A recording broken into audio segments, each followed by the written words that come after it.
Welcome to face mass தரக்கம் யாரை பற்றி பார்க்க போகிறோம்னா அதிமுகவில் பார்த்தீங்கன்னா முன்னாள் அமைச்சராக இருக்கவர் பார்த்தீங்கன்னா இருந்தவர் உதயகுமார் இப்போ எதிர்க்கட்சி துணைத் தலைவர்னு சொல்லிட்டு ஒரு சீட்டில் அமர்ந்திருக்காரு. ஸோ எடப்பாடி பழனிசாமிக்கு அடுத்த படியாக பார்த்தீங்கன்னா அதிமுகவில் இருக்கவர் மிகப்பெரிய செல்வாக்கான நபர்னு சொல்லிட்டு இருந்தாலுமே அவர் மேலே ஏகப்பட்ட குற்றச்சாட்டுகள். இந்த நம்மளுக்கு தெரியும் காமராஜர் யூனிவர்சிட்டியில் பார்த்தீங்கன்னா மாணவிகளை தவறான வழியில் நடத்தினான்னு சொல்லி நிர்மலா தேவின்றவங்க இப்போ 10 வருஷம் சிறை தண்டனை சொல்லியிருக்காங்க. ஸோ இதில் பார்த்தீங்கன்னா உதயகுமார் பேர் வந்து அடிபடுது. அப்புறம் பார்த்தீங்கன்னா அதிமுகவில் பார்த்தீங்கன்னா நிறைய முன்னாள் அமைச்சர் பேரும் அடிபட்டுருக்க ஒரு சூழ்நிலை.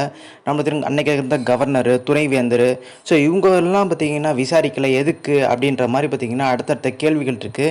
ஸோ உதயகுமார் பார்த்தீங்கன்னா நிர்மலா தேவியை அச்சுறுத்தல் பண்ணியிருக்காரு சிறையில் அப்படின்ற மாதிரி பார்த்தீங்கன்னா பரபரப்பாக குற்றச்சாட்டுலாம் வைக்கிறாங்க.